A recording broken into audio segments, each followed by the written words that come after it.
con un tema que es muy importante en la vida del Colegio Nacional de Consejeros, que es la incorporación de Angélica Gómez de Castillo, que pues a partir de estos días ya es nuestra directora general. Angélica, creo que estás por ahí. Muy bienvenida a este grupo de profesionales que se dedican a las consejerías de empresa. Estoy seguro que tú nos vas a apoyar de una manera muy importante en la consecución de la visión y la misión del colegio. Así que enhorabuena. Y pues yo espero que todos los consejeros, todos los socios puedan conocerla, puedan contactarla. Ella está precisamente para su servicio. También con la coordinación de Claudia y de Lupita, que le apoyan. Y bueno, pues yo espero que esto nos lleve a otro nivel en el colegio pronto. Y bueno, pues el tema de esta mañana es otra presentación, y digo otra porque me gusta mucho que nuestros consejeros, nuestros socios, propongan temas que son de mucha relevancia, y este lo es. Con Lucrecia Monsalvo. Lucrecia, pues me ha tocado conocerla cada día más, y me parece una de las profesionales más destacadas que tenemos en el colegio. Me congratulo de que esta mañana esté con nosotros en la presentación de las tendencias de remuneración ejecutivos en México. Lo celebro, y Lucrecia, pues me encantará escucharte. Le doy un saludo a todos nuestros consejeros, y me encantará, Emilio, que des una breve semblanza de su carrera, recordando pues que esto queda grabado, y que aquellos que de alguna manera no puedan abarcarlo todo, pues en YouTube lo estarán pudiendo completar, igual aquellos que de alguna manera no están pudiéndose unir en este preciso momento, después lo estaremos viralizando por esa red. Así que muy buenos días, Lucrecia, y gracias por compartirnos tu conocimiento. Gracias a ustedes. Toño, pues muchas gracias por tus palabras y también pues le doy la bienvenida también aquí a Angélica Gómez y me da mucho gusto que esté ya como directora de aquí de nuestro colegio. Y para mí es un Gracias. placer presentar a Lucrecia Monsalvo Verazas. En su formación académica, ella es licenciada en Administración de Empresas por la Escuela Bancaria y Comercial, tiene una maestría en Desarrollo Humano y Liderazgo por la Universidad Banamex, que cuenta con reconocimiento oficial de la Secretaría de Educación Pública. También tiene un doctorado en Recursos Humanos en Atlantic International University de los Estados Unidos.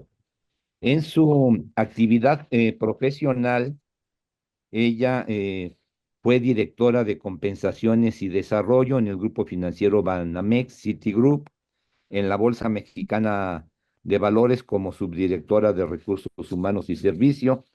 También colaboró por varios años en Coca-Cola FEMSA como Senior Manager en Desarrollo Organizacional y en AXA Seguros como directora de compensación y efectividad organizacional. Y actualmente ella está en Volaris como Senior Manager en compensación y efectividad organizacional. Ella tiene pues una amplia experiencia en los temas de capital humano, tiene una certificación como consejera de gobierno corporativo por el Instituto Mexicano de Mejores Prácticas Corporativas y también está certificada como consejera en el programa Women for Board de el EGADE del Tecnológico de Monterrey. Pues bienvenida, Lucrecia, me da mucho gusto que estés con nosotros y adelante. Pues muchas gracias, Toño, muchas gracias, Emilio, y también Angélica, bienvenida. Un gusto que estés aquí en el colegio y con nosotros. Ya tenemos la oportunidad de volver a platicar. Y pues la verdad es que muy entusiasmada de poder compartir este tema con ustedes. Yo realmente soy una amante del tema de todo lo que implica la parte de remuneración. Tuve la oportunidad de empezar a trabajar en consultoría justamente en los temas de compensación y estrategia humana, entonces pues ya llevo un rato de experiencia en este tema. Lo que yo quise traer con ustedes a este grupo es, yo entiendo que quizás muchos de los que están ahorita aquí tomando la plática, puede que sea que tengan ya experiencia en estos temas de remuneración o no tanto. Por ello quise hacer un bosquejo muy general de todo lo que implica la parte de estrategia de remuneración, ¿sí?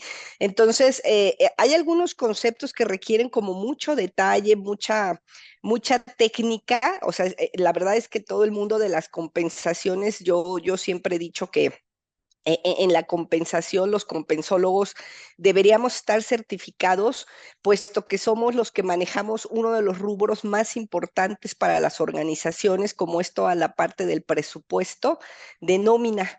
Y a mí me ha tocado ver gente que está a cargo de estos presupuestos, como yo me ha tocado llevarlo en mis distintas empresas, y pues te puede hasta costar la chamba porque aquí es donde reflejas un rubro muy importante de gasto en las organizaciones. Por ponerles un caso, ¿no? En Volaris, nuestros costos principales, que es la parte de número uno, arrendamiento de aviones, número dos, combustible, el que viene justamente número tres es precisamente todo lo que implica la parte de administración de sueldos y prestaciones, todo lo que es la parte de costos laborales, pasivos laborales, y ese sí está más en manos de la organización el poderlo trabajar, y gracias justamente. Aquí les comparto que estando en Volaris hicimos un proyecto hace como 5 años muy detallado, muy orientado hacia la parte de costos de remuneración total para alinear a la organización en todo lo que implica tener estructuras rentables, poder invertir en nuestro talento lo requerido, pero de forma muy inteligente. Eso nos permitió estar muy bien parados cuando vino la pandemia, y justamente gracias a eso y considerando que somos una aerolínea que es de los principales sectores afectados en un tema como puede ser una pandemia, logramos no tener que correr gente y mantener todas nuestras plantillas laborales, ¿no? Entonces, para que se den una idea del impacto que tiene todo lo que implica administrar el rubro de compensaciones y beneficios. Yo le pedí a Emilio que si me permiten les voy a dar primero la presentación para poder cubrir todo el contenido completo, y por ahí van anotando las posibles dudas que tengan para que lo podamos aclarar una vez que termine mi presentación. Entonces, recapitulando un poco, ¿cuáles son los objetivos estratégicos de un esquema de remuneración total? Es optimizar la inversión del talento, de todo lo que es nuestros recursos humanos de la organización. Es muy importante siempre buscar un adecuado equilibrio entre el costo empresa, pero también el beneficio. Lucrecia, no has compartido la presentación, ¿verdad? No, sí, aquí la tengo. No, ¿No, no, no no la está? vemos, no está compartida, Ah, no. mira, qué Por bueno eso que me ahorita dices. te perdona que te interrumpa, pero dije, me imagino que ya está viendo Yo sí la estoy viendo, perdón. Usted sí, sí espérame. Yo sí, Espérame. Sí, ya está Ah, compartiendo, perdón, Emilio. perdón, sí, no, ya, Ah, perdón, yo ya, soy el que tengo gracias. la culpa, gracias. perdón, No, qué perdón, bueno perdón, qué no te bueno preocupes. muy bien. No te preocupes, qué bueno que ya la estamos aquí viendo. Muchas gracias. Pues les comentaba, ¿no? La parte de mantener el equilibrio entre costo empresa y beneficio colaborador. Yo siempre he dicho, bueno, pues si me dan 100 de presupuesto, los puedo utilizar de forma muy, muy óptima, destinándolo al mejor talento que tengo en la empresa, nunca de forma pareja para todos, ¿no? Es lograr mantener un equilibrio entre equidad interna y competitividad externa. Competitividad externa me refiero a cuánto pagan las empresas fuera de mi organización que pueden llevarse mi talento o que yo puedo ir a buscar talento a esas organizaciones. Y por equidad interna, pues nos referimos a puestos equivalentes, sueldos equivalentes, pero siempre y cuando el desempeño también sea equivalente, sino ahí también entran los temas de diferenciación. Hay que buscar una liga estrecha entre la compensación y lo más importante, resultados individuales, financieros de la empresa y de productividad. Yo les podría compartir en el caso de Volaris, que es una empresa muy orientada a los resultados.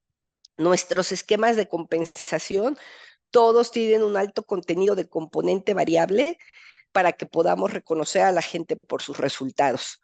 Hay que buscar un adecuado balance entre la parte que pago como fijo y variable, impactar en los comportamientos y actitudes de nuestros colaboradores. Es muy curioso, se han hecho estudios de engagement, no sé si ustedes los han llegado a escuchar, y en estos estudios de engagement en donde se mide qué es lo que los empleados buscan para permanecer en una empresa, primero para llegar, luego para permanecer y también para engancharse, ¿no? Todo lo que es la parte de motivacional de decir yo quiero estar en esta organización, siempre va a estar en los top 3 la parte de remuneración. Han ido cambiando otras cuestiones que los chicos, sobre todo por cuestión generacional, van buscando para llegar y permanecer en una empresa. Cambia mucho por el ciclo de vida en el que estés, pero los que no podemos negarlo y siempre van a estar ahí en la palestra de los 5 o 3 más importantes es cuánto me ofreces de remuneración, tanto fija como variable. Entonces, por eso es que estos temas impactan en la actitud de los colaboradores. Hay que buscar también alinear los intereses entre los colaboradores, los accionistas y los stakeholders. Accionistas, pues cuando estamos hablando de una empresa pública, en el caso de que sea una empresa familiar, pues serán los dueños. Pero este rubro de los stakeholders es algo que ha empezado a entrar últimamente, en donde también tenemos, pues obviamente están los clientes, está la comunidad, está la parte de nuestro país, etcétera, ¿no? Entonces también los stakeholders empiezan a jugar un papel importante en estos temas. Hay que buscar un adecuado balance de objetivos y remuneración a corto y largo plazo. Corto plazo, yo me refiero normalmente a pagos que se hacen o mensuales, o trimestrales, o anuales. Largo plazo es cuando buscan la retención de la gente más allá de un año. Hay que crear una propuesta de valor al empleado, todo lo que es el Employee Value Proposition, que está entrando muy fuerte ahora, que es cómo logro precisamente tu motivación, tu engagement con la empresa para que quieras pertenecer a mi organización. Y por eso es que a lo mejor sí me pueden estar ofreciendo en la empresa de enfrente un 15% más, pero lo que encuentro en mi organización me permite sentirme contento de tal forma que prefiero mantenerme en mi empresa. Entonces, todo esto de la PBE ha entrado muy fuerte en las organizaciones para lograr que permanezcan en la empresa. Y por eso es que incluso la marca de la organización ha demostrado que tiene un valor también como employee brander, ¿no? En la parte de que pues hay organizaciones que por su puro nombre atraen a la gente a querer trabajar ahí, ¿no? A los chavitos principalmente, ¿no? Yo me acuerdo que cuando estaba en Coca-Cola FEMSA, para nosotros era muy fácil traer talento porque teníamos filas y filas de gente dispuesta a querer trabajar en la organización. Hay otras empresas que tienen que hacer un esfuerzo más importante para lograr traer gente a su empresa. Y algo que voy a querer también equilibrar mucho aquí en la presentación es cómo vivimos esto, si es una empresa familiar para los que estemos aquí como consejeros de empresas familiares, y lo que es la industria de empresas grandes, aunque puedan ser privadas o empresas públicas. Y lo que yo les podría decir es que sí, que los intereses se han ido alineando. Yo tengo la oportunidad de dirigir el comité de compensaciones y evaluación en una empresa familiar precisamente, pero que se están alineando mucho a estos temas. O sea, sí están buscando lograr tener una competitividad en sus aspectos y programas de remuneración. Algo muy importante es los programas de remuneración tienen que estar diferenciados entre brechas organizacionales. Para nosotros en recursos humanos ahora es muy difícil poder establecer programas que sean parejos, porque tenemos viviendo en la empresa, bueno, ya desde lo que es centennials, millennials, tenemos todavía la parte de baby boomers, tenemos la generación X, y sus intereses son distintos. Hace poquito platicando con una headhunter muy reconocida en el mercado, nos decía que las empresas están trayendo de regreso a los baby boomers a las organizaciones por la lealtad que tienen y el involucramiento con la organización, que es muy difícil encontrarlo en los jóvenes. Los jóvenes es muy fácil que quieran moverse de empresa, que digan estoy aquí un año y cambio. Es más difícil para ellos hacer ese enlace con la organización y la verdad es que me llamó mucho la atención este comentario que nos hizo de que las empresas otra vez están trayendo a los baby boomers a contratarlos en posiciones ejecutivas en su nómina, no por honorarios, sino a que tomen roles y puestos específicos dentro de la organización. Entonces, todo esto es lo que vamos a estar buscando con nuestros programas de remuneración. Les platico un poquito de cuál es un paquete de remuneración estándar en el mercado. Ojo, aquí estamos hablando, esta es una fuente de información que tengo con Willis Towers Watson.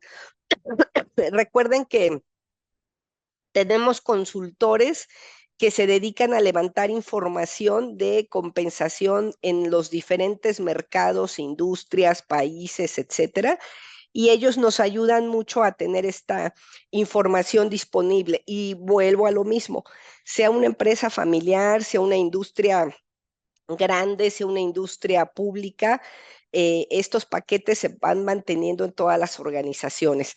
En los paquetes, antes que poníamos como sueldo y prestaciones y beneficios, entendiendo por sueldo la base, prestaciones todo lo que es cash y beneficios lo que no es en cash, ha ido evolucionando a lo que hoy día conocemos como el cuadrante de la remuneración total, en donde tenemos lo que es cash, que es con lo que yo sé que puedo vivir para mis gastos, que es el sueldo, que es la parte de prestaciones fijas o variables, beneficios, que los beneficios nos ayudan a nuestra tranquilidad personal y familiar, y el cuadrante de bienestar, todo lo que se conoce ahora como wellness, que la gente valora mucho, como el home office, como horarios flexibles, como tener pláticas de nutrición, ferias de salud, etcétera. Entonces, todo eso hace el cuadrante de remuneración total. Hoy día, si vemos algo estándar, tenemos aguinaldo 30 días, es lo que están dando en promedio las empresas. Es una prestación de ley. Tenemos ahorita de ley 15 días, pero si ustedes recuerdan, este año la ley había empezado a comentar mandar el aguinaldo de manera forzosa 30 días, así como hicieron con las vacaciones, que lo subieron de 6 a 12 días. También estaban hablando del tema de aguinaldo, no se ha dicho nada todavía. Entonces, yo creo que pues, hay que irlo considerando en presupuestos porque en cualquier momento puede ser que lo levanten a los 30 días. Prima vacacional, en promedio en el mercado está en 65% sobre los días de vacaciones, que recuerden que hoy día ya está en 12 días. Tenemos de fondo de ahorro, el 92% de las empresas lo dan, en promedio el 13% con tope legal. Vales de despensa, el 92% de las empresas lo dan con un 10% y tope de ley. Los programas de salud, que cada vez cobran más importancia porque sabemos que nuestro programa de seguridad social está rebasado y el contar con programas propios de seguridad de salud son, la verdad es que muy buenos y muy bien valorados. Cada vez hay más cultura de la gente por tratar de tener mejores coberturas de pólizas de salud. Tenemos también los seguros de vida, algo muy importante que sigue cobrando importancia, que son los planes de retiro propios, que son, yo recuerdo en algún otro webinar que estuvimos platicando de los pasivos laborales y la importancia de tener planes de retiro propios. ¿Por qué? Porque pues de alguna forma, entre que estamos con el programa que tengamos de retiro de la ley del 73, etcétera, los planes individuales, la verdad es que contribuyen mucho a esto. Yo recuerdo que estando en Banamex o en AXA, tratamos de traernos a un ejecutivo que venía de otra industria de seguros y estaba muy entusiasmado con venirse a trabajar, pero no pudimos traerlo justamente porque el plan de retiro que le ofrecían en la empresa en la que estaba, para él implicaba dejar mucho dinero en el escritorio y tomó la decisión de quedarse en su empresa. Entonces, cada vez estos programas de retiro y de creación patrimonial, pues empiezan a tener un efecto importante en las organizaciones. Autoejecutivos es otra práctica. El 90% de las empresas lo dan en promedio con reemplazo de cada 3.5 años.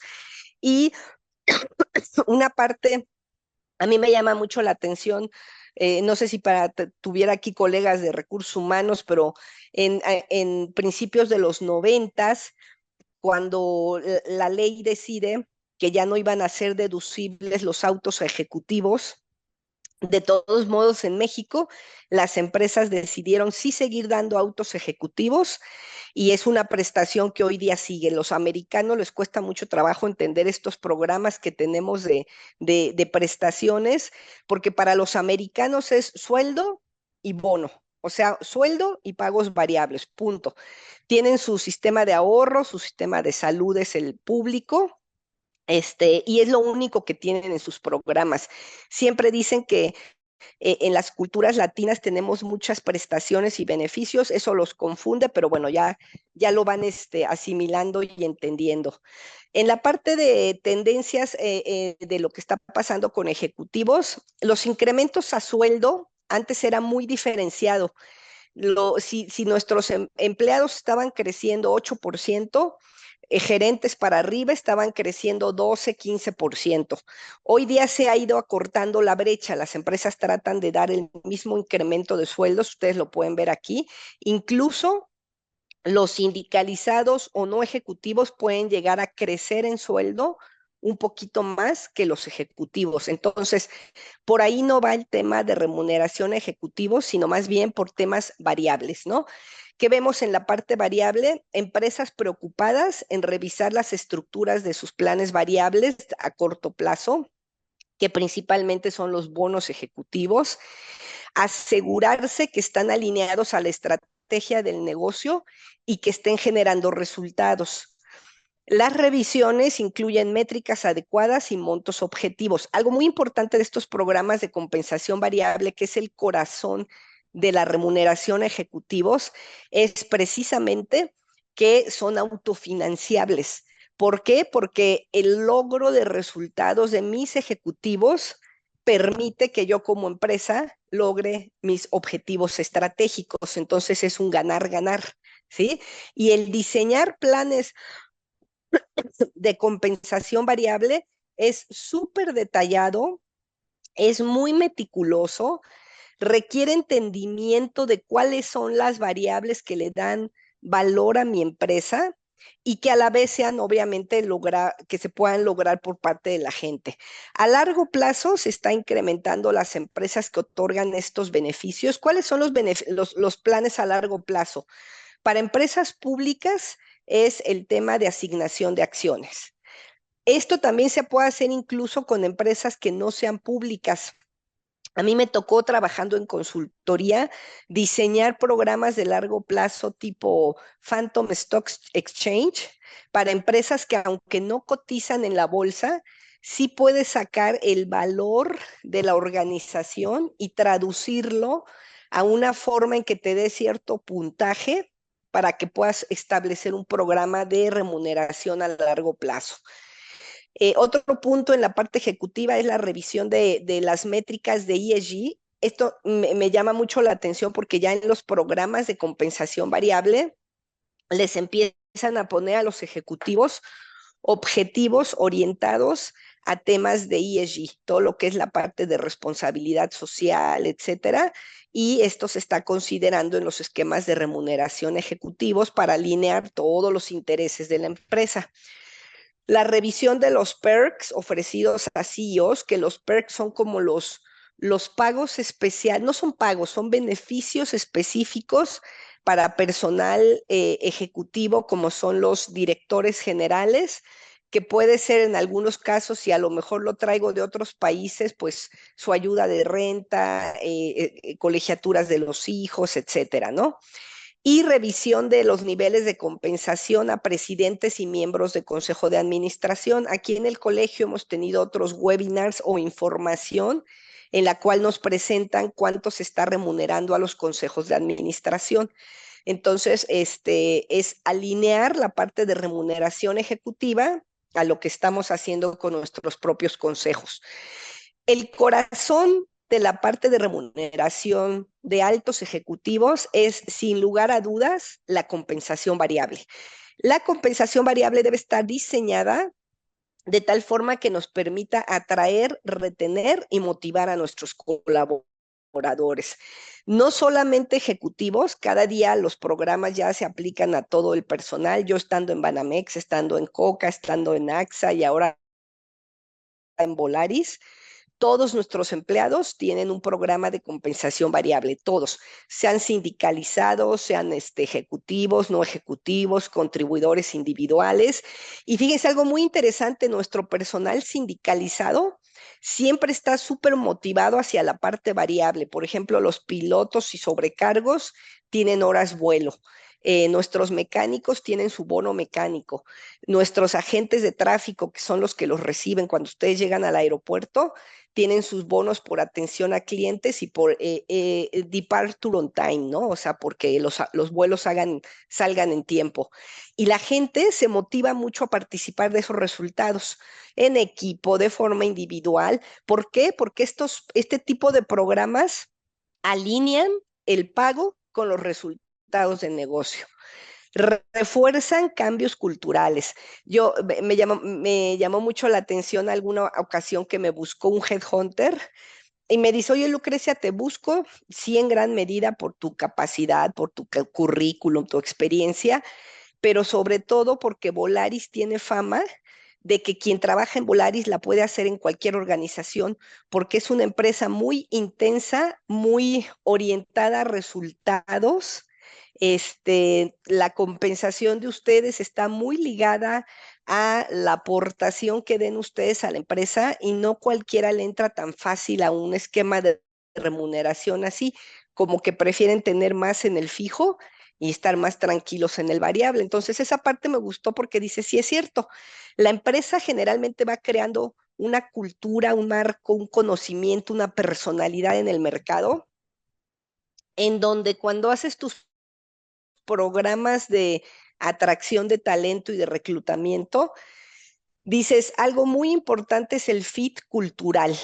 Saber si esta persona va a vivir contenta en una organización como Volaris o no es una empresa en la cual se pudiera sentir bien, ¿sí? Entonces, estos programas variables refuerzan cambios culturales, reducen la mentalidad de derecho, en donde es yo tengo un sueldo de tanto y pues ya lo gané y así me lo tienes que dar, ¿no? También tienes un componente que tú te tienes que ganar una parte de tu remuneración.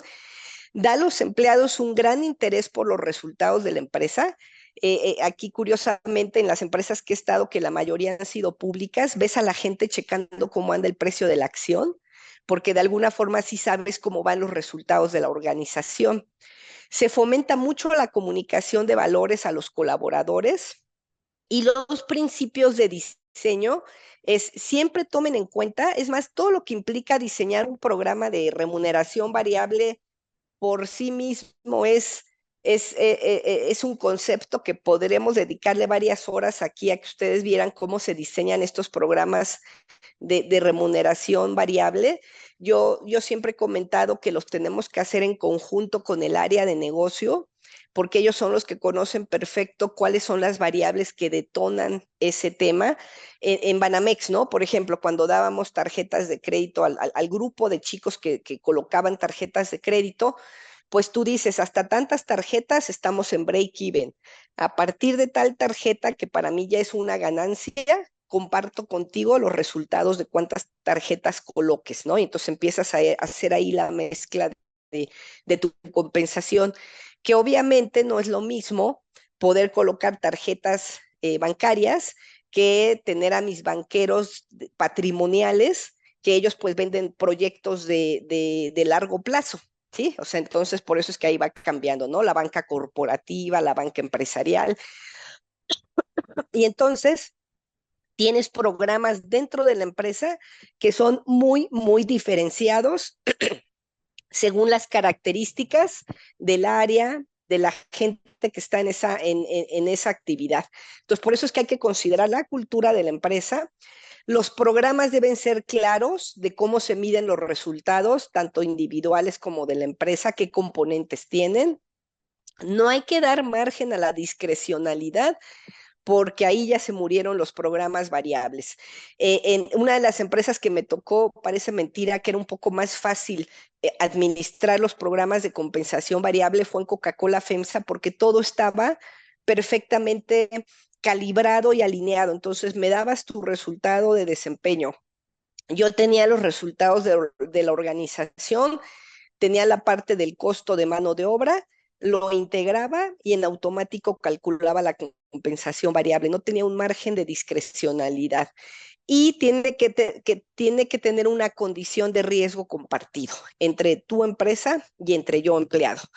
En las empresas, aunque no sean públicas, esa es la parte importante de nosotros como consejeros en las organizaciones, aunque sean empresas familiares, siempre metan programas de compensación variable. La empresa que les comentaba que yo tengo ahí el gusto de dirigir el comité de compensaciones, se orientan mucho a la parte variable. Tienen sus bonos de productividad en los obreros, tienen la parte de comisiones en la gente comercial, tienen la parte de bono en la gente ejecutiva. Entonces, siempre, así sea una empresa de 10 o 15 colaboradores, como una empresa de 7,000 empleados, es muy, muy importante generar estos programas de compensación variables. ¿Cuáles son los factores de medición para que esto nos permita tener esquemas de remuneración a ejecutivos importantes? Bueno, ¿cuáles son las tendencias hoy día? Deben ser objetivos desafiantes, pero alcanzables. Hay que medir los resultados, no hay que medir actividades ni esfuerzos, tiene que ser muy concreto estos programas. Hay que limitar el número de indicadores. A mí me ha tocado empresas que tienen programas tan sofisticados que la gente no los entiende y entonces dicen, bueno, yo trato de hacer mi chamba lo mejor que pueda y ya tú me dices si alcancé o no alcancé el variable, ¿no? Hay que asegurar que los indicadores se pueden medir en forma confiable, que no deje nada a la parte de, pues la empresa le quitó o le subió.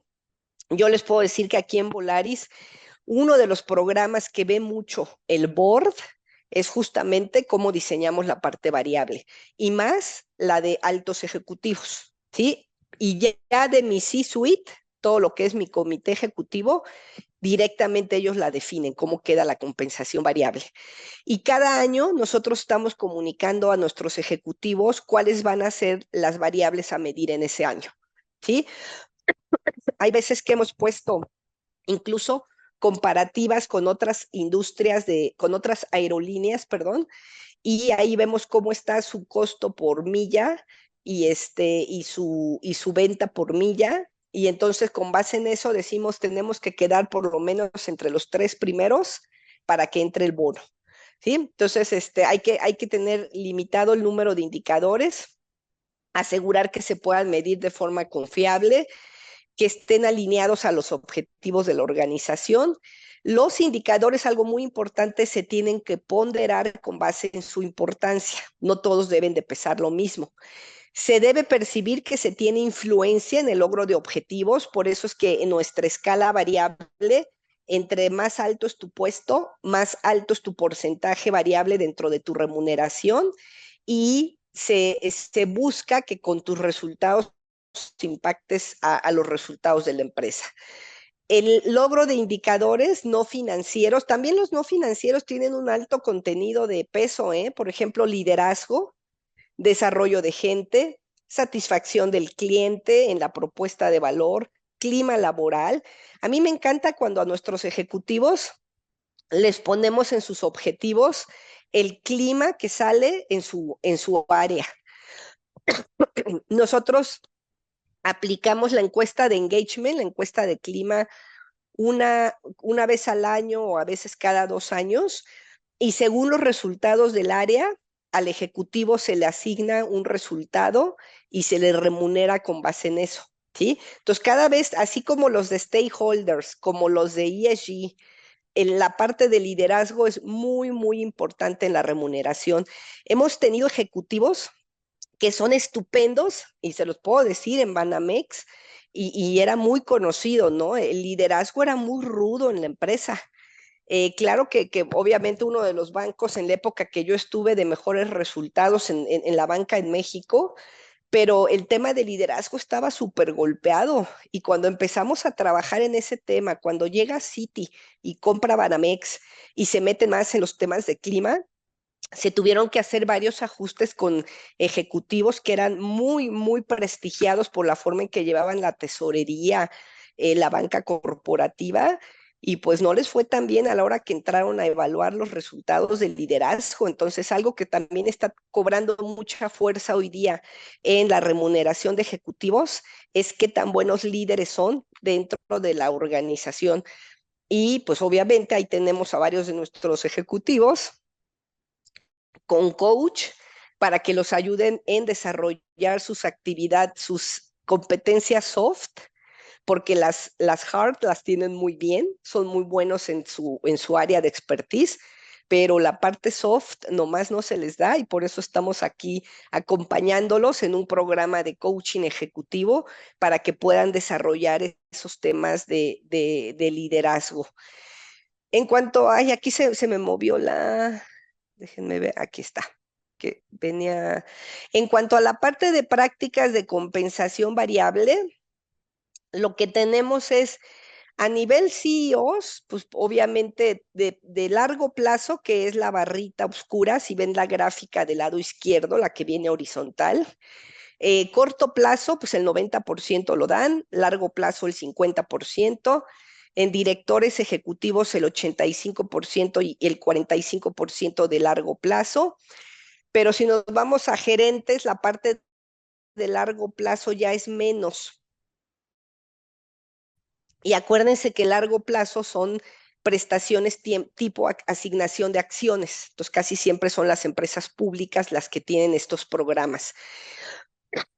Y en cuanto a los montos que se otorgan, generalmente estos son para CEOs, el 92% de su sueldo se da como bono, el 70% de corto plazo y el 92% de largo plazo.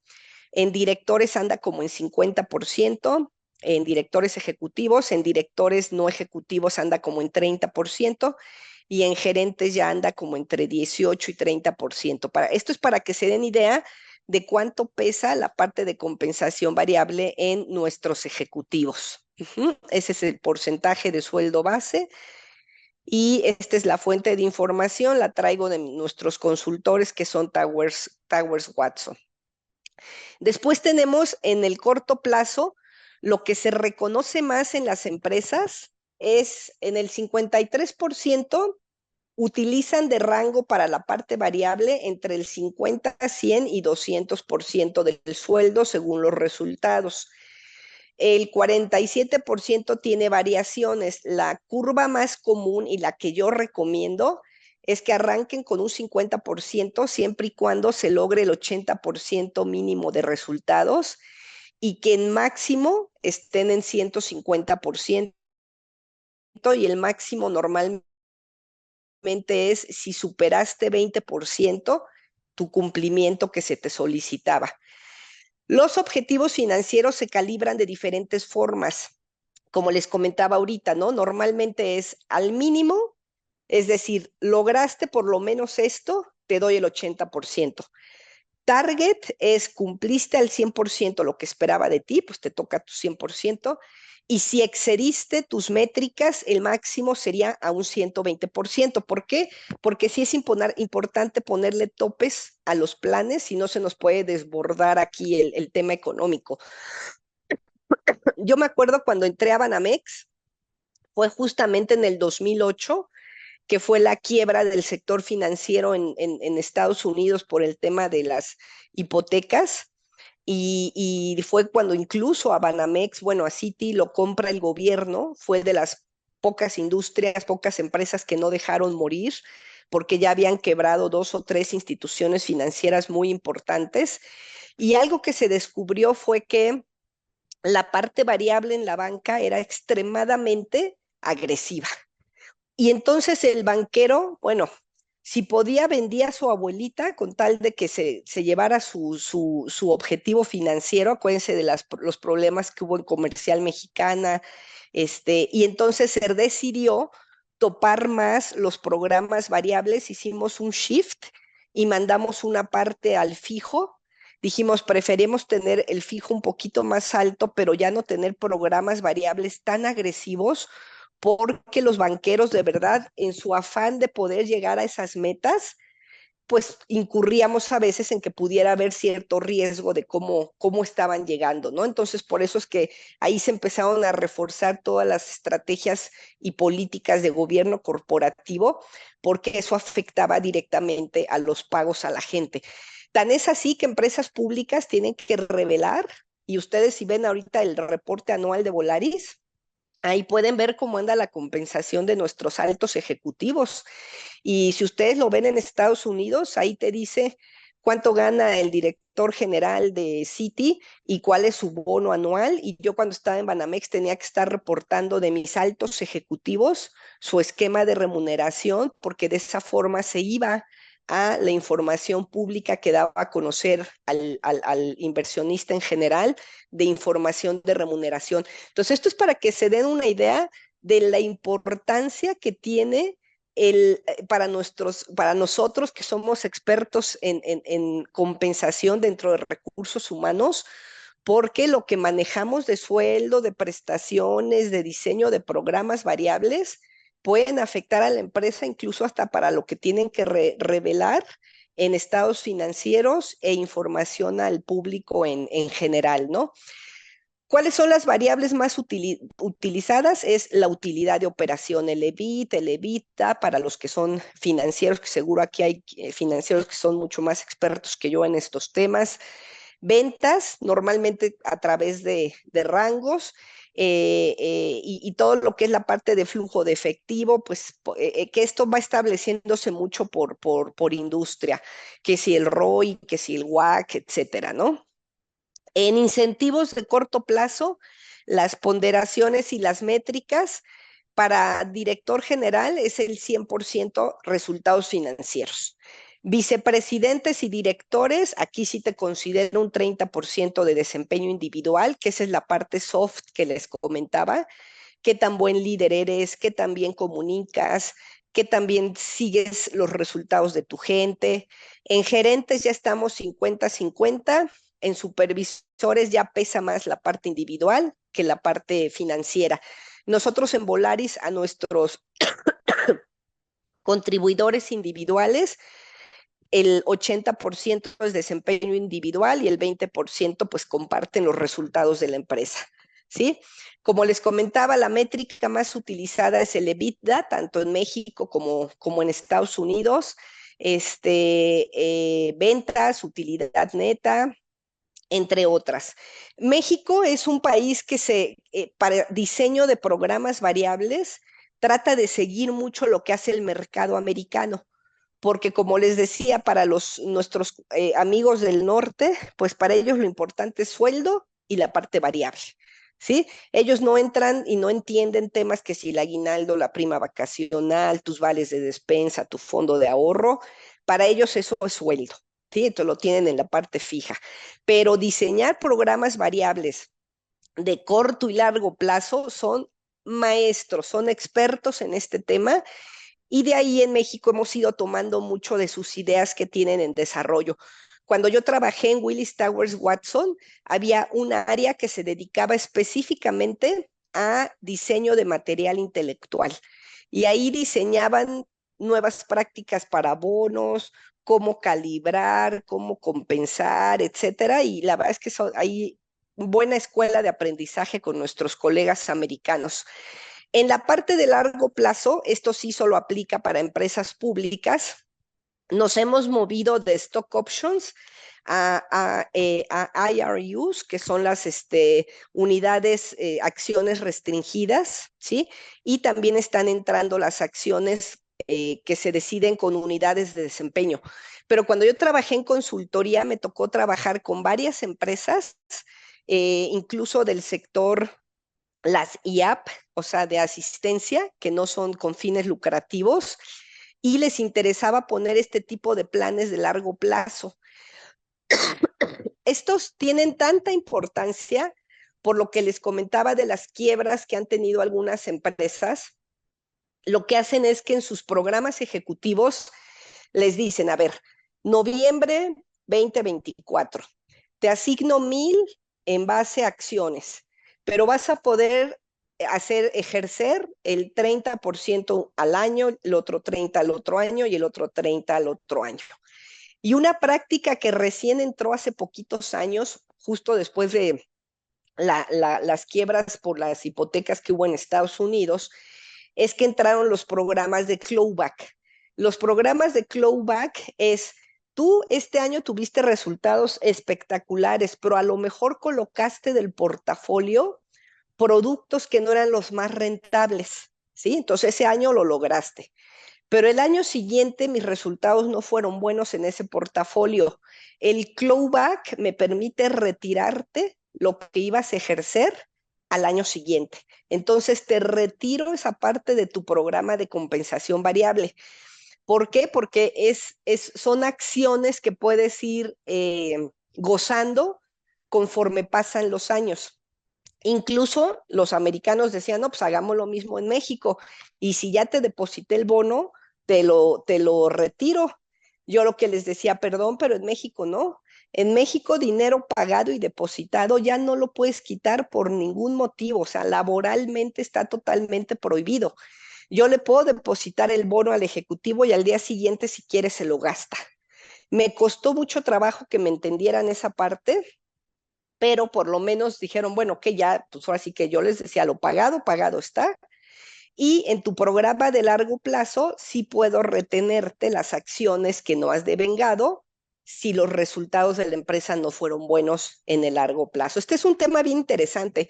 Todo lo que es diseño de planes accionarios, son en Estados Unidos lo tienen como el área de compensación ejecutiva y se dedican exclusivamente a ver cuánto vale tu acción, ¿sí? Eso es para empresas públicas, cuánto vale tu acción y con base en eso te diseño el programa de remuneración.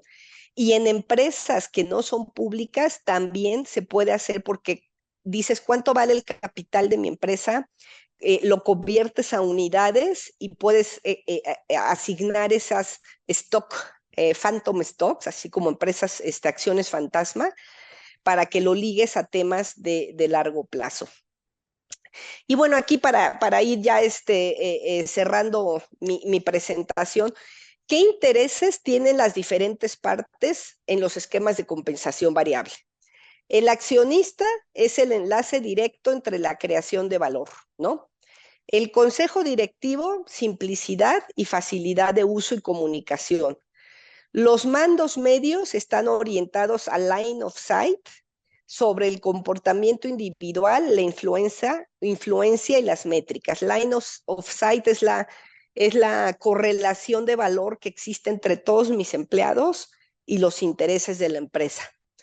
Para el accionista, comunicación clara y transparente con base a los estándares de desempeño y decisiones de compensación.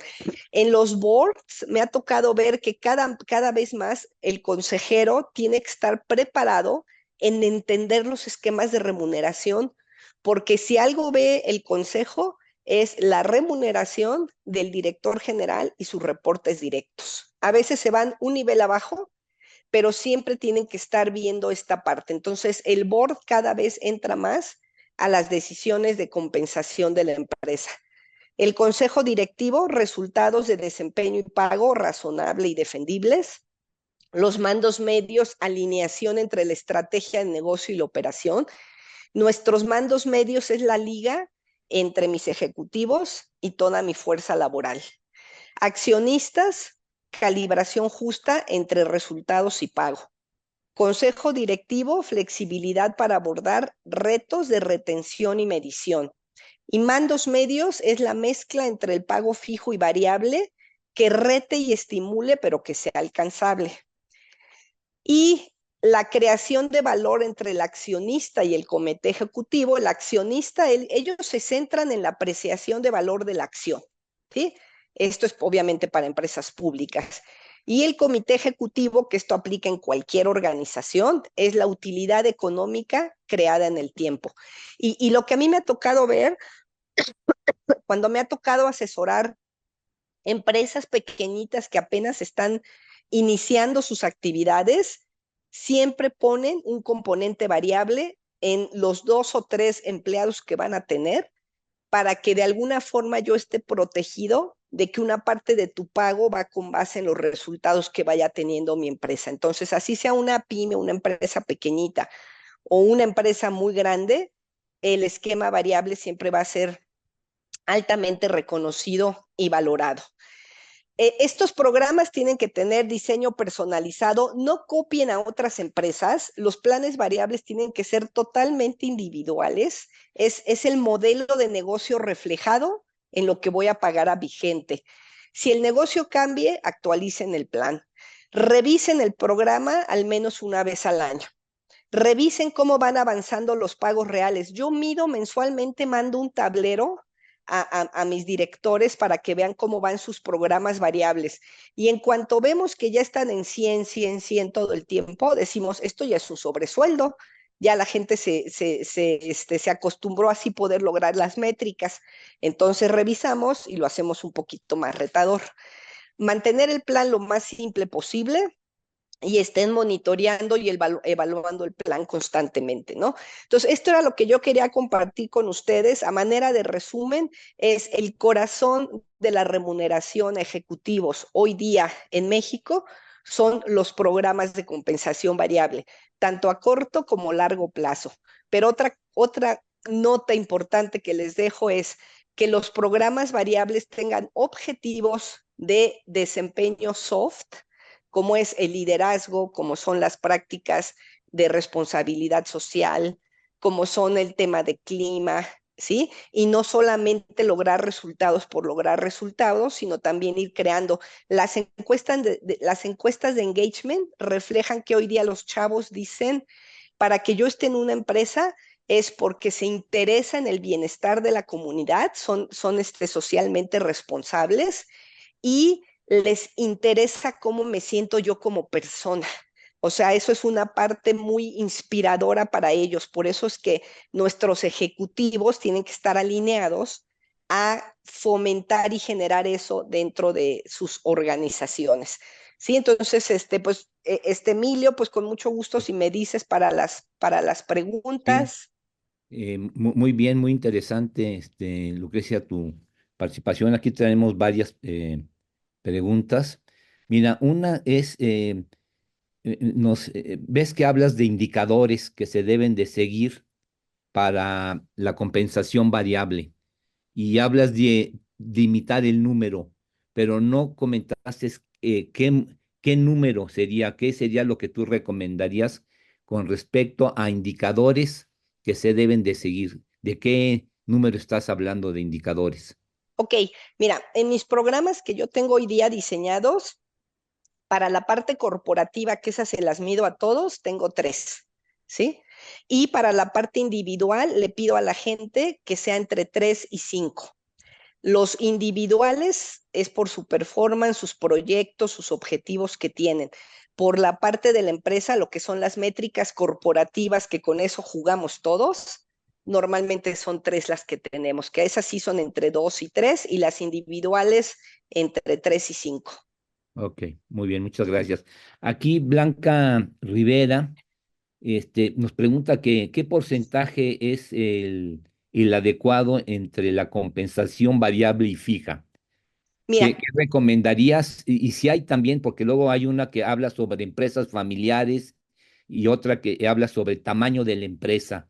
¿Qué estarías tú recomendando? Porque quedó muy claro que hay más variable en los puestos de arriba que en los de abajo, ¿verdad? Pero a nivel de tamaño de empresa y de familiar o no familiar, ¿qué estarías recomendando? Mira, aquí no es tanto por el tipo de empresa, si es familiar o no familiar, más bien es por el tipo de producto que tú vendas, ¿sí? Vamos a suponer una empresa de consumo, ¿no? Como Coca, como Nestlé, etcétera. la gente que se dedica a la parte comercial de venta, venta, venta, ellos normalmente andan 70 variable, 30 fijo, porque su venta es muy constante y de cobertura, de fluidez rápida, ¿sí? Si estás hablando de una empresa de alta tecnología, en donde los proyectos se venden a lo mejor 2 o 3 en el año, ahí sí te vas a lo mejor a que la parte fija es más alta, a lo mejor ahí estás a la inversa, 70-30, ¿sí? Eso es entre el fijo y el variable. Uh-huh. en, en el caso de ejecutivos, entre más alto estés, tu componente de resultado y de mezcla va más orientado hacia el variable. Depende del apetito de riesgo que tenga la empresa. En Volaris, que somos muy orientados a gente que sí le entre a compartir resultados y riesgo, nuestro variable anda, híjole, estamos altos, como en 50 variable y 50 fijo. Somos de las pocas empresas en México que tenemos eso. Entonces yo te diría que más porque si eres empresa familiar o empresa pública, depende del producto que vendas. Uh-huh. Porque con base en eso, lo importante es que la gente sepa que puede recibir flujo de efectivo por lo menos trimestralmente. O- Ok. Bueno, aquí que les interesó mucho tu plática y hablan quizás un poquito más técnico. Dice, ¿qué tan importante es para las empresas realizar programas de core function y cada cuándo es recomendable realizarlos? Esta es una pregunta de Luis César. Ok, muchas gracias. Mira, estos programas, la verdad es que incluso hasta el nombre aún no es muy conocido, Así es. porque, como Y bien dices, si nos puedes decir a los demás qué es core function. sí, claro, con mucho gusto. Ay, perdón por esta tos que traigo. El, el tema de core functions, haciendo un análisis de estructuras organizacionales y qué tan efectiva es la estructura organizacional de las organizaciones, para asegurarte que tienes estructuras organizacionales alineadas a la estrategia de la empresa y que sean rentables, porque también incluso lo que yo gasto en gente debe ser rentable. Y si pongo 1 o 2 directores, y si pongo tantos gerentes, y si pongo tantos mandos medios, tiene que ser rentable. Lo que hemos visto, a mí me tocó realizar un proyecto, recién llegué a Volaris de análisis de las estructuras organizacionales. Y después de ahí vimos que había roles duplicados, vimos que había funciones que no era claros quién lo llevaba. El core function básicamente lo que te dice es, si tu variable importante en la empresa es costo de combustible porque eres una aerolínea, y si el director general pregunta quién es el responsable en esta empresa del costo de combustible, debe levantarse solo una mano. Si se levantan muchas, es que no hay claridad de quién es el responsable de eso dentro de la empresa. O al revés, igual y nadie levanta la mano, lo cual sería más grave, ¿no? Porque dice todo el mundo, a mí no me toca, a mí no me toca, a mí no me toca. En la cadena de todo lo que es costo de combustible participan varias personas, obviamente. El que negocia los contratos con proveedores, el que hace el costo de los aviones cuando van a aterrizar, pues tiene un componente de que si el piloto le acelera más, quema más combustible, pero pues lo que nos importa es que llegue a tiempo el vuelo, pero por otro lado el costo del combustible. Entonces el core function lo que hace es alinear el objetivo de cada posición ejecutiva en mi empresa con los objetivos de toda la organización. Y normalmente yo, como son proyectos muy complejos, yo los hago más o menos cada 3 años para asegurarte que la gente está enfocada a lo que tiene que enfocarse y no haciendo actividades que ni siquiera le dan plusvalía a la organización como tal. Entonces, ese es un proyecto de Core Functions y yo recomiendo que sean cada 3, cada 5 años o cuando la empresa hace un cambio importante en sus objetivos. No, muy interesante. Mira, a ver, Lucrecia, tú sacaste un tema que se me hace muy importante para los consejos, el tema de que se te pidió a ti que se devolviera dinero de lo que habías ya pagado. Esto es muy importante. En el sector financiero vino esto a raíz de lo que tú comentaste de la crisis del 2008 de los subprime. Sí. Y vino la Dodd-Frank, así como fue la SOX, la Sarbanes-Oxley, a raíz de la crisis que vivimos a principios de este siglo con los temas de Enron, WorldCom, que vino todo un cambio muy importante y que dio fuerza al gobierno corporativo. En los bancos tuvieron su crisis en el 2008 y la situación que se presentó por el cual la Dodd-Frank pide que los funcionarios que se les dio dinero de bonos y compensaciones, ¿verdad? Devuelvan lo que recibieron en el entendido de que esas compensaciones que llegaron a tener fue por el otorgamiento de créditos y demás actividades que después, cuando vino la crisis, se vio que se había dado mal. Entonces, esto es muy importante, ¿verdad? ¿Por qué? Porque el que acaba pagando los platos rotos es el accionista, el que está dando su dinero en estas instituciones públicas, bancos, todos muy importantes, que de repente ellos se quedan con la pérdida cuando los altos funcionarios se dieron unos bonos muy jugosos sobre métricas que en ese momento fueron buenas, pero que después vino toda la crisis y se da cuenta que se repartieron dinero que no debían de haberlo hecho. Y entonces se le pide que lo tienen que integrar otra vez a la empresa, de tal manera que se hacen responsables, ¿verdad? No en el corto plazo y no mientras trabajan en la empresa, sino a lo mejor ya renunciaron y se fueron, pero se llevaron recursos que corresponden a los accionistas, a los dueños de la empresa. Y entonces vino la ley Dodd-Frank, que da mucha fuerza y que te obliga a devolver y tienes que vender patrimonio tuyo, tu casa o lo que sea, para cubrir. Entonces, este tema se me hace interesantísimo que Sí, podríamos estar discutiendo nosotros, miembros de los consejos de administración, ¿verdad? Y ver las experiencias que se ha estado viviendo en Estados Unidos. Y me gustaría ver tu opinión en este sentido. Tú sí. que tuviste la experiencia de vivir una cosa similar porque te lo estaban pidiendo en la matriz, porque ellos sí tienen que hacer eso allá en Estados Unidos. Sí, exactamente. La verdad es que, mira, una de las partes que a mí me encanta y disfruto muchísimo de mi expertise profesional es el diseño de los programas de compensación variable. Y yo les he dicho siempre, no es un tema de RH. RH es quien te ayuda a calibrar el plan, a ver cuánta mezcla entre el fijo y el variable, a ver cuánto metes a riesgo, cuánto no, cuánto es competitivo contra las empresas de enfrente, etcétera, pero lo importante es un modelo de negocio, ¿sí? De ahí viene que, uno, cuando nos dimos cuenta estando yo en Banamex, que era demasiado el variable y que entonces la gente con tal de pegarle al target vendía y vendía y vendía y vendía, a lo mejor saturaba el mercado de tarjetas y tarjetas que luego ni iba a utilizar el consumidor. Entonces, hicimos un cambio, como les decía yo, hicimos un shift y mandamos parte del variable al fijo para que no fuera tan arriesgado para el banquero tener que meterse ahí. Número dos, los planes que ya, pues ya te lo deposité.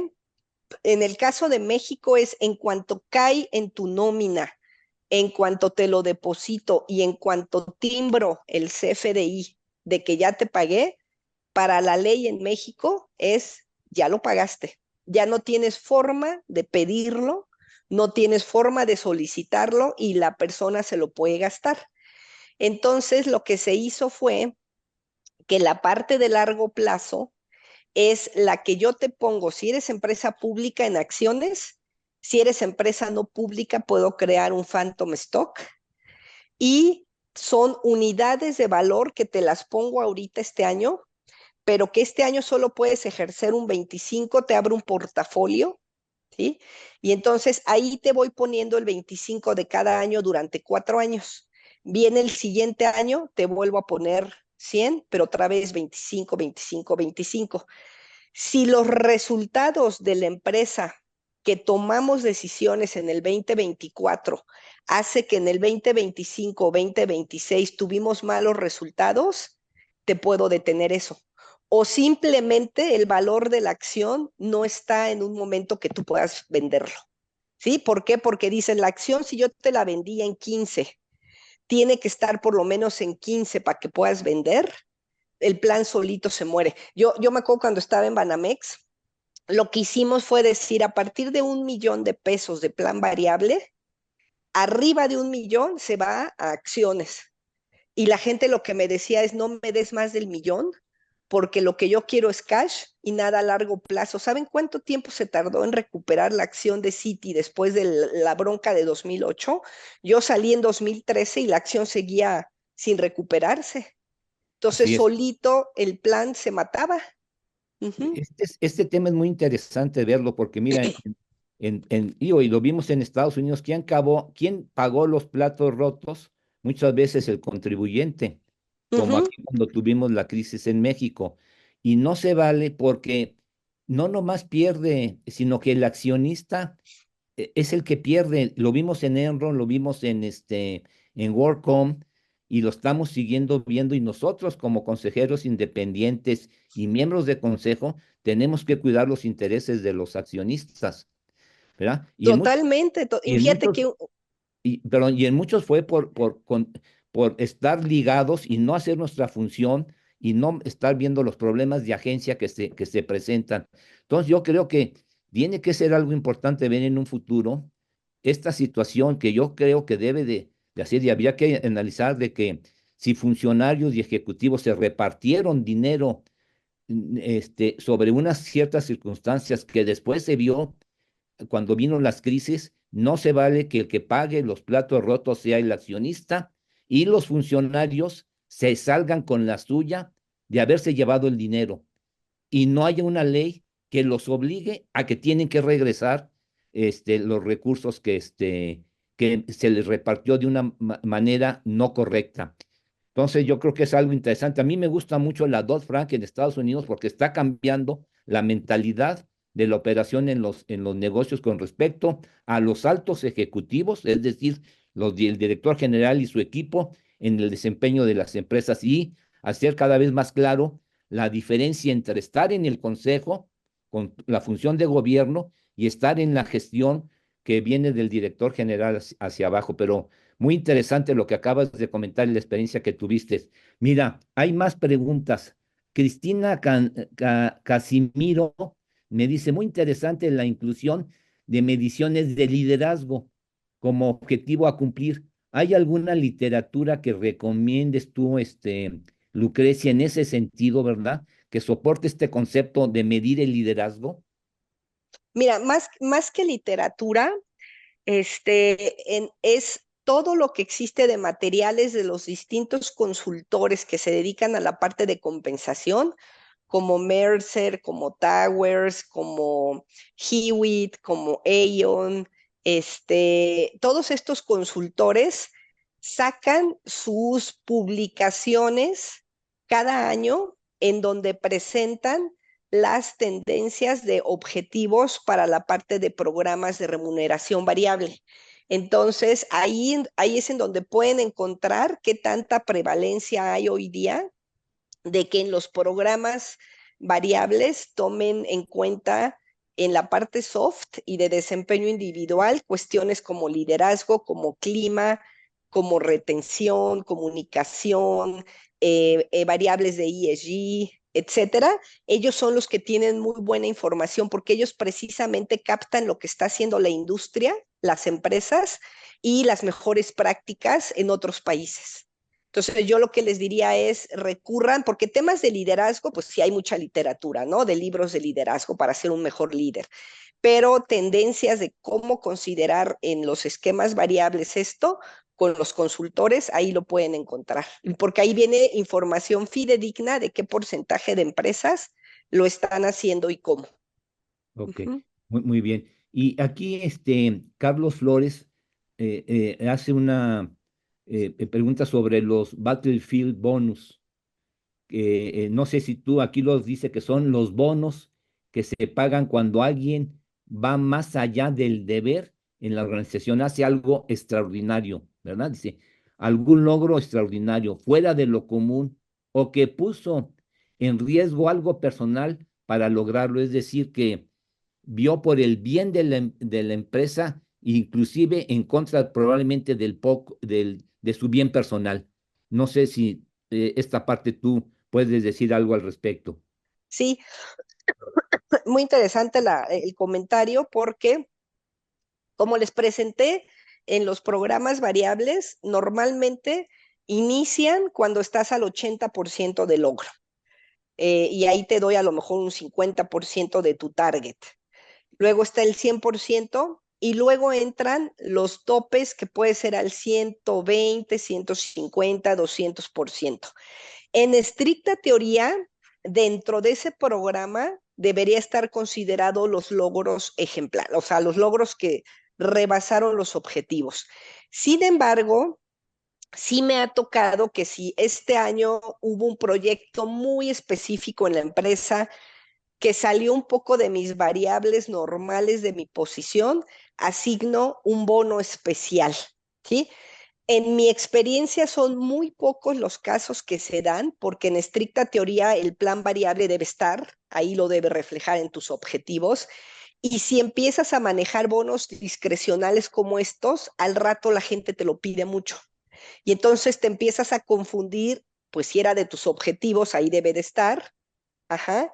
Y si doy un programa específico y un bono muy especial, que quede muy claro por qué lo di y a quién se lo di, justo para que evites que luego la gente te esté pidiendo esto. Entonces, no es muy común hacerlo. Debe estar normalmente dentro del programa y tus objetivos anuales. Muy bien, muy claro. Mira, aquí Mariluz de la Parra nos está preguntando de dónde es la información, que nos podría decir qué tipo de empresas fueron las que se encuestaron en los datos que nos tú hiciste el favor de presentar. Dice, me interesa mucho entender la fuente, ya que trabajo con muchas pymes en diferentes estados de la República y ninguna de ellas da más que lo que está ya puesto en la ley. Sí, exacto. Era por eso les comentaba que esa información de mercado es para empresas ya más de industria reconocidas en el mercado. Entonces, la fuente que tomé yo es de mis consultores, que hasta les pedí permiso para poderlo compartir, que es Willis Towers Watson, y ellos lo sacan, le llaman Mercado Control México, que son las empresas que representan a las empresas en México con prácticas definidas de remuneración a la gente, ¿sí? Entonces, normalmente sí son empresas medianas y grandes. Era lo que les decía, las pymes casi siempre están en lo de ley, pero hay que tener mucho cuidado porque aunque lo de ley son 15 días de aguinaldo y 25% de prima vacacional, están queriendo subirlo a lo que dan la mayoría de las empresas, que es 30 días de aguinaldo y como 50% de prima vacacional. Entonces, efectivamente, las empresas pequeñas se van a lo de ley.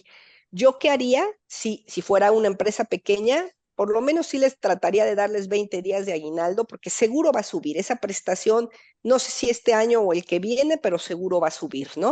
O sea, a lo mejor 20 días de aguinaldo, 20% de prima vacacional para no estar en lo, perdón, 30% de prima vacacional para no estar en lo de ley. Y lo que sí haría es que compartan los resultados de la pyme, los que son los empleados que tengo, así sean 5, sean 8, sean 10, que compartan los resultados porque eso enorgullece mucho a la gente y los hace querer ser partícipes de que le vaya mejor a la empresa. Entonces, ahí sí pondría un sueldo, un pago variable y sus prestaciones de ley. Les dejaría con seguro social, ajá, porque las pólizas, pues ahí sí no te conviene darlas porque pues el volumen es lo que te hace tener mejores pólizas para ofrecer a los empleados. Entonces, a lo mejor a esa sí no entraría, aunque sabemos que el sistema de seguridad social en México está rebasado, pero los dejaría con el seguro social.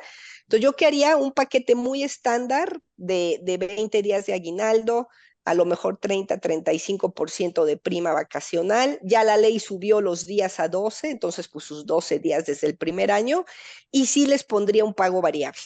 Eso sí lo haría. Eso te protege a ti y estimula al empleado. Ahora, ante esa que acabas de comentar, ¿quiénes serían los responsables de diseñar esta parte variable? Porque me imagino que no nomás es de recursos humanos, sino tienen que ver otras áreas. ¿Qué recomendarías tú? En los programas variables, yo siempre lo trabajo en conjunto con el área, con el negocio. Primero entiendo las variables de la empresa a nivel general, ¿no? Por ejemplo, en Volaris es CASUM, que es el costo por asiento de vuelo, el TRASUM, que son las ventas, y la parte de OTP, que es On Time Performance, ¿no? Que los vuelos salgan en tiempo. Y la parte ya específica individual, siempre la trabajo con el área y me aseguro que lo que estoy haciendo para el área le pegue a los resultados estratégicos de la empresa, pero nunca lo diseño yo solita como RH. Debe de ser junto con el área. Muy interesante, Lucrecia, realmente muy enriquecedora tu plática. Hay varios comentarios de felicitación. Yo en Muchas lo gracias a personal te todos. agradezco el que hayas estado con nosotros y desde luego, pues agradecer también a todos las personas que se conectaron. Llegamos alrededor de veintitantas y desde luego, pues la presentación está ya en los medios que tenemos nosotros porque fue grabada. Está aquí Angélica Gómez, nuestra directora. No sé si quisieras decir unas últimas palabras a Angélica. Muchísimas gracias, Emilio. Pues la verdad, Lucrecia, gracias por esta gran aportación. Muy interesante el tema que hoy nos compartiste, para ponernos a analizar en nuestras respectivas organizaciones. Y bueno, pues desearles, agradecer la oportunidad. Estoy a sus órdenes ahí en la dirección general del colegio. Y bueno, pues un gusto saludarles. Gracias, Emilio. Muy bien, pues Lucrecia, pues muchas gracias por tu participación y No, gracias a sobre todo. ustedes. Y mira, Emilio, yo nada más agregaría, de verdad, como consejeros, algo bien importante que siempre nos piden es, somos los que avalamos lo que estamos pagando al CEO y al comité ejecutivo. Entonces, somos partícipes de lo que se esté pagando ahí, es información muy sensible y es lo que nos permite tener a nuestros ejecutivos en la empresa que estamos buscando, ¿no? Así sea una empresa grande o pequeña, familiar o pública, pues obviamente los ejecutivos son los que llevan el timón, entonces pues que los tengamos bien remunerados, pero sin caer en riesgo, como comentabas, Emilio, de años anteriores, pues la verdad es que un tema muy sensible para todos nosotros, Muy como bien. consejeros. Pues muchas gracias y gracias a todas las personas Gracias a ustedes. que se conectaron y nos estamos viendo. Agradecer también aquí a Claudia, a Rey, por su apoyo en en este evento. Muchas gracias, Claudia. Muchas gracias, Rey. Y Vale, Gracias a Emilio, todos. de nada. hasta luego. Gracias. Nos Buen vemos. Excelente día. día. Bye, Bye. bye. Adiós. Hasta Hasta luego. luego. Bye. Bye.